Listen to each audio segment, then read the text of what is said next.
Okay, grade 9s, we're going to take a look at a very important lesson for grade 9 math, and it's the beginning of rate of change and initial value. And this is kind of the whole point of all the graphing that we've been doing, okay? So the first thing we need to make sure we know is, there are a couple learning goals and success criteria in the note that you can read to yourself. And then there's a section that says slope and slope equals. Well, what does slope mean? Slope means rate of change, okay? And that equals rise over run, which you've seen before. And you'll notice in the note that these are the boxes that I'm asking you to fill in for that note, okay? So slope is rate of change or rise over run. We've seen it many, many, many times. And now what we have in this note is our first example, and it says a limousine company charges customers according to the graph shown below. And the graph has this title, total cost versus distance driven, okay? And on the y-axis, we have total cost in dollars, and on the x-axis we have distance driven, and that's in kilometers. I'll need that here. Okay, distance driven in kilometers. Okay, so you have the same graph. I just reproduced it here on graph paper. Okay, so we got to answer some questions about this. We have this limousine company, and our first question here, A, says, how much does the company charge without even driving you anywhere? So in other words, 0 kilometers driven, how much do we pay? Look at that. Before we've even driven a kilometer, before the limo has taken us anywhere, it's charged us $200. Okay? It's charged us $200. Okay?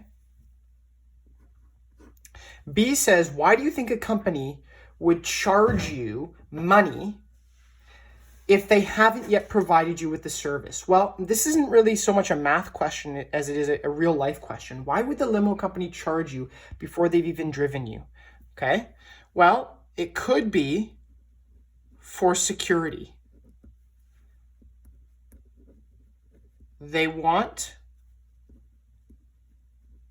to make sure you pay them,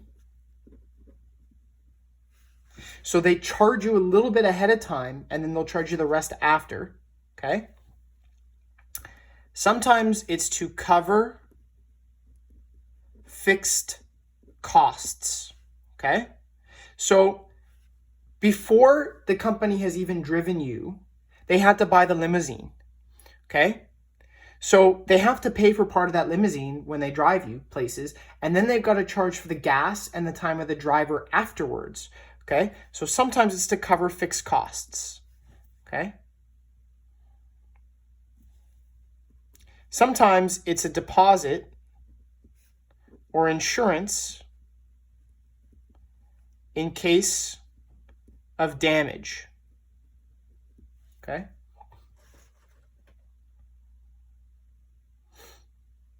Most importantly, if you hire a limo to come on a certain day and that limo shows up, and so what they've done is they've said, that day is booked, it's your limo, you're going to have this limo for the day, and then the limo shows up and you say, oh, never mind, we don't need you anymore. Well, they've still got some of your money, okay? That's to ensure that you actually use their service, because if they agree to drive you someplace, that means they've turned down other people that day. They could have had other business that day. So they want to make sure they make some money.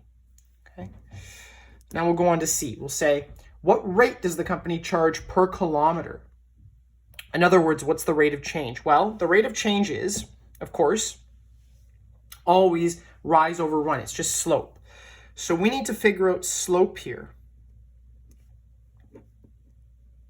Okay. Now, if you remember from an older lesson, how did we calculate slope? Well, we used a rate triangle to do that. And so what we have to do is we have to find 2 points on this graph that fall along the grid lines or the crosses. Okay, so there's actually 3 points that I see that we can use. There's this point right here. Of course, we know the values at that point. There's this point right here that falls on the grid lines. And there's this point right here. Okay? You have to choose two of these points. It doesn't matter which two, any two will work. Okay? You always get the same answer as long as you do your mathematics right. Okay? So what I'm going to do is I'm going to pick these 2 points. Okay? And I'm going to do my little rate triangle here. You'll remember that we did this a couple units ago when we first started learning about slope. Might have been last unit. Okay? And what I'm doing is I'm drawing this little rate triangle to show myself the rise and the run. And then what I have to do is I have to put a value to the rise and the run. So how far up am I rising? How far up am I rising? Well, I'm going to tell you a common mistake kids make. They'll go, okay, my rise is 1, 2, 3, 4, 5. That's incorrect. It's 5 squares, 5 lines, sure, okay? But it's not 5. You have to look at the scale. So on the scale here, I'm starting at 700, okay? Starting at 700, and then I'm ending up at 1200, okay? So I'm going 7 to 8, 8 to 9, 9 to 10, 10 to 11, 11 to 12. That's 500, not 5, okay? And I do the same thing here for my run. 1, 2, 3, 4. Well, it's not 4. I know it's not 4. That doesn't make any sense, okay? When I look at my scale's going up here. It's 200. It's 250. It's 300. It's 350. It's 400. So I'm going from 200 to 400. That means my run is 200. Okay? Now what I'm going to do is I'm just going to add some units here. $500, 200 kilometers. I just got that from the units on each axis. Okay? So now I'm going to do some math here. My slope is going to be rise is $500 divided by my run, which is 200 kilometers. Okay? And I'm going to do that division. And when I take my calculator out and I do it, I get 2.5. But it's dollars per kilometer. Now, we don't have $2.5. We say $2.50. Okay? So therefore, the company charges $2.50 per kilometer. Okay? $2.50 per kilometer. Okay? So now what you're going to do is you're going to turn to the next page, page 2 of this note.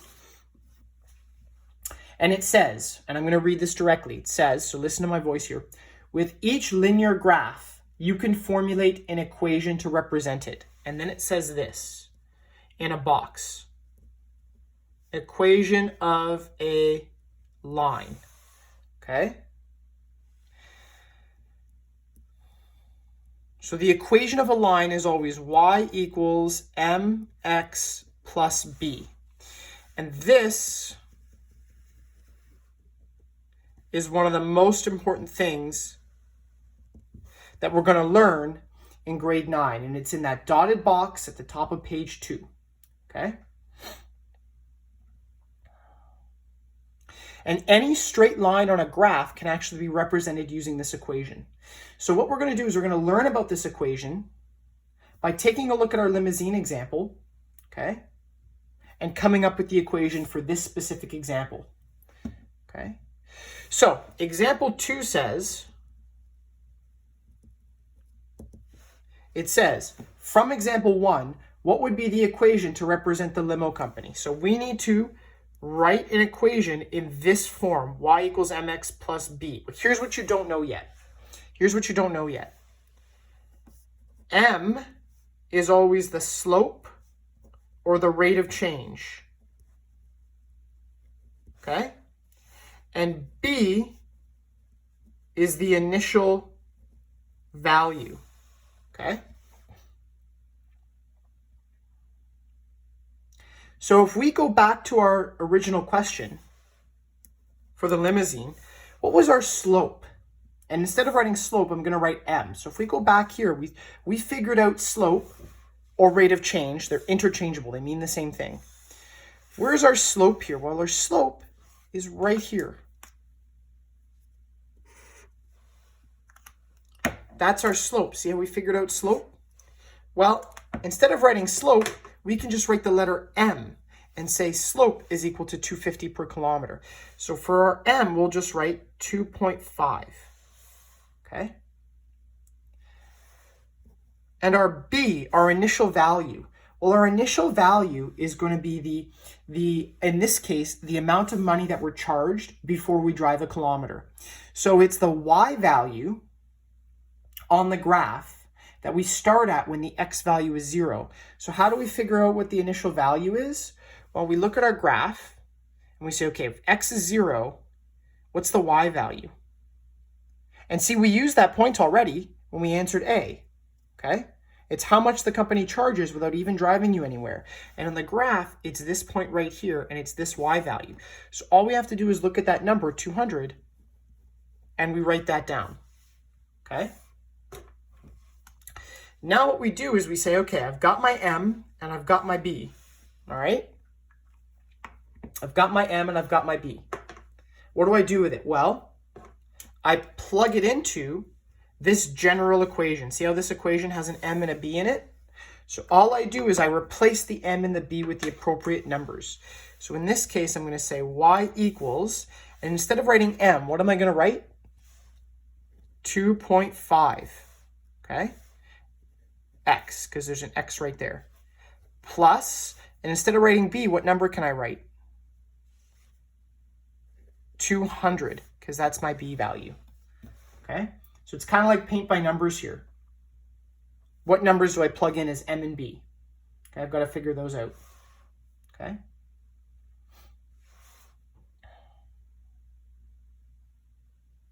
So let's move on here.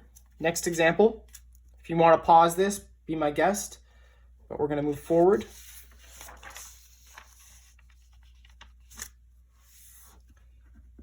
We're still on page 2, but we're going to do example 3. And example 3 gives us an equation, and it says C equals 3N plus 20. And now you're going, but sir, you just said Y and X. Why do I have a C and an N here? I don't know those numbers. Well, they just mean cost and number, that's all. So sometimes we can replace the Y with a different letter, and we can replace the X with a different letter if we're dealing with a word problem and it means something different, okay? But it's the same format. So let's see if we can translate this, okay? So the first question says, what does the 20 represent? Okay? And in this case, the 20 represents the initial value. That's our starting point. How do I know that? Because it's just plus 20. It's not 20 times anything. It's not 20 divided by anything. It's just plus 20. Okay? And then it says, what does the 3 represent? Okay. Well, the 3, it says 3 times N. So since it's 3 times a letter, I recognize that that's the slope or the rate of change. Okay. Slope or the rate of change. And we might say the initial value is represented by the letter B, and the rate of change is represented by the letter M. Okay.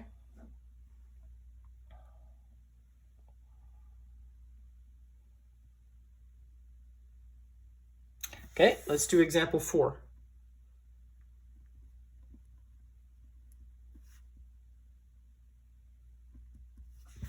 Example 4 says a car rental company uses the equation C equals 20 plus 0.15D to determine the cost of renting a car, where C is the total cost in dollars and D is the distance traveled in kilometers. Okay? Determine the initial value and the rate of change. Okay? So, I'm going to write our equation down here. C equals 20 plus 0.15 D. Okay? So let's say what our initial value is here. What do you think is our initial value? What's the number that's not being multiplied by a letter? The number that's not being multiplied by a letter here is 20. Okay? And our rate of change then must be 0.15 because it's 0.15 times D. Okay? And then it says, describe how the initial value and the rate of change relate to the total cost of renting a car. Okay, so I'm going to write that to the side here because I have some space here. All right? So let's say, how does the initial value relate to the total cost of renting a car? Okay? Before you even drive the car, the company charges you, okay? How much do you think they charge you? It's an obvious answer. They charge you $20, okay? Because that's our initial value. Before you drive a single kilometer, you get charged $20, okay? After that, you are charged, how much money do you think you're charged after that? Let's see if you can recognize it. Now, we've already used the 20, so it's fairly obvious that we're now talking about this value here. Now, listen to what I say. Listen how I write. Look how I write it, and listen to how I say it. $0.0.15, but that's, how much money is that? That's 15 cents, okay? So you are charged 15 cents per kilometer. So that means if you drive 1 kilometer, you'll be charged 15 cents for that 1 kilometer plus the $20. If you drive 10 kilometers, it will be 10 times 15 cents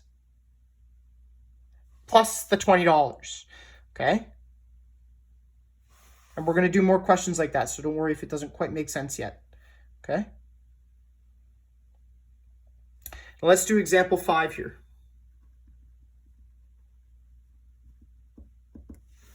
Example 5 says, for each linear relation, identify the initial value and the rate of change, okay?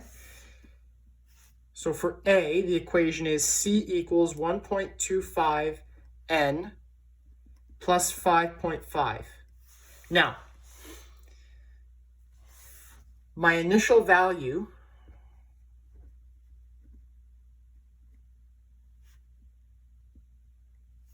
in this case is which number? It should be the number that's not being multiplied by anything. So in this case, my initial value is 5.5. And my rate of change is the number that's being multiplied by a letter, okay? And we see that it's 1.25 times n, so we see our rate of change is 1.25, okay?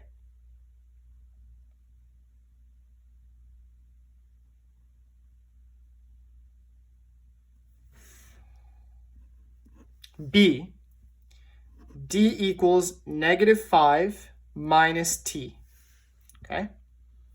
-5 minus T. Now, instead of writing initial value, I'm going to say B equals, because B is a short form for writing initial value. So instead of writing initial value, I can just write B. Okay, so B equals. What's my initial value here? What's the number that's not being multiplied by anything? Okay, well, it's -5 in this case. Okay, so it's just -5. We're going to start at -5. And now we're going to do slope. So we'll represent that with the letter M. So what's the slope here? There's no other number. It's all just letters, okay? Well, for the slope, I look at the letter T here, and I go, what number is in front of this T that I don't write, okay? What number is in front of this T that I don't write? Well, it's negative what? -1, okay?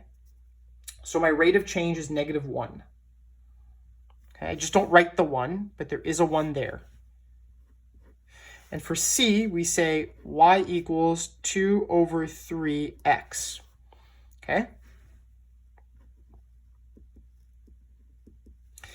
I'm going to do rate of change first. In this case, I see that there's a letter here, and the number being multiplied by that x is 2 over 3. So my rate of change is 2 over 3. What about my initial value? There's no other numbers here. There's no plus or minus anything. Well, in that case, I say my initial value is 0. Okay, if there's no plus or minus anything, I say my rate of change, or my initial value is 0. Okay.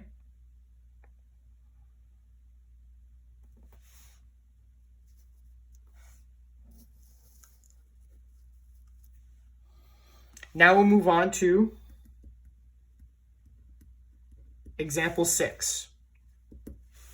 And example 6 here has two graphs that I've reproduced here exactly with the same scale. And I've got to figure out what the initial value and the slope or rate of change is, okay? So for A, what is my y-intercept or initial value? In other words, where am I beginning my graph? Where does the graph cut through the y-axis? Where does the graph cut through the y-axis? So again, y-axis is the vertical axis. So you're going to say, where does the graph cut through that y-axis? Well, all I have to do is read it, and I see that my line passes through the y-axis right here. And what number is that? I know it's tiny, but if we're counting -1, -2, -3, -4, okay, so -4. My initial value, or my b, is -4. Okay? And now I've got to figure out what slope is, okay? And I can't read it. I have to do some math for slope. How do I calculate slope or rate of change? I need rise over run. So these are the steps you're going to follow. So if I want rise over run, that means what I must do is I must draw my rate triangle on my graph. And I'm going to use a blue pen just because I want to differentiate from the black, okay? So I need 2 points that fall on the grid lines. I'm going to use this point right here that I already have. And then this other point right here, that falls on the grid line as well, okay?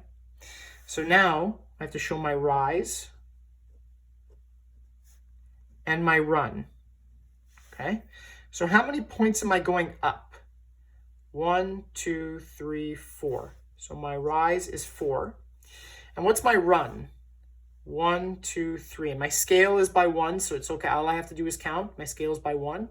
So my run is 3. So that means my rise and run, I'm going to plug in 4 as my rise and 3 is my run.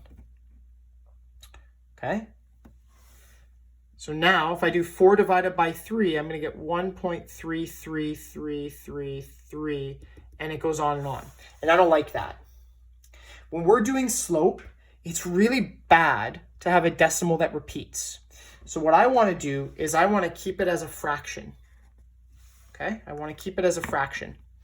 So if I keep it as a fraction and I do my equation, I'm going to say y equals mx plus b, and I just have to plug in the m and the b that I figured out. Okay, so y equals, what's my m? I'm not going to use the decimal because that's not accurate. I'm going to use the fraction. So I'm going to say 4 over 3 times x, and then it says plus b. But I have a negative b value, so I'm going to write -4, okay? And that's going to be my equation of the line. Okay? Now let's do the second one here. Let's do b, okay? So b, I need a b value. I need an initial value. So where on this graph do I cross the y-axis? What's my y-intercept? Well, I should see right here is where I cross the y-axis. What number is that? And you should be able to see it on the student note as well. It looks like I cross the y-axis at 6. So I say b equals 6. And now I also need slope. And I know that's rise over run. So now I need to pick 2 points on the graph that fall along the grid lines. Now I could choose this point that I started with here. I could also choose this point.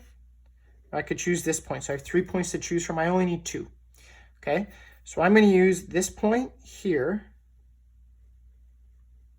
and this point here, and I draw my right triangle on there. Now, my rise is 2, but which direction am I going in? I'm going down. So that means my rise is -2, and my run, 1, 2, 3, is 3. So I'll say I have my slope of -2 over 3, okay?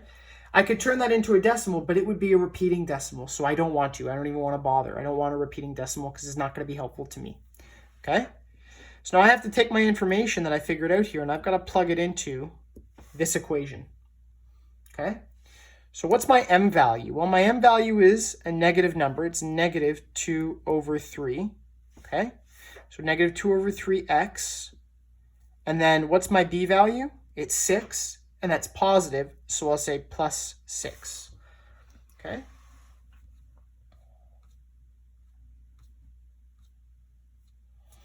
Now what you'll find is for the next 3 pages here, so the last little bit of page 3, page 4, page 5, page 6 are all practice questions. So there is homework, pages 3 to 6. They're labeled practice questions, okay? And you must do the practice questions, okay? So please make sure you are trying that on your own. Again, I know that this is not an ideal learning situation here. I wish that I could be kind of observing you doing these practice questions. It certainly would be ideal, but hopefully we've done enough practice here that it helps you do these practice questions on your own, and so you're prepared for grade 10.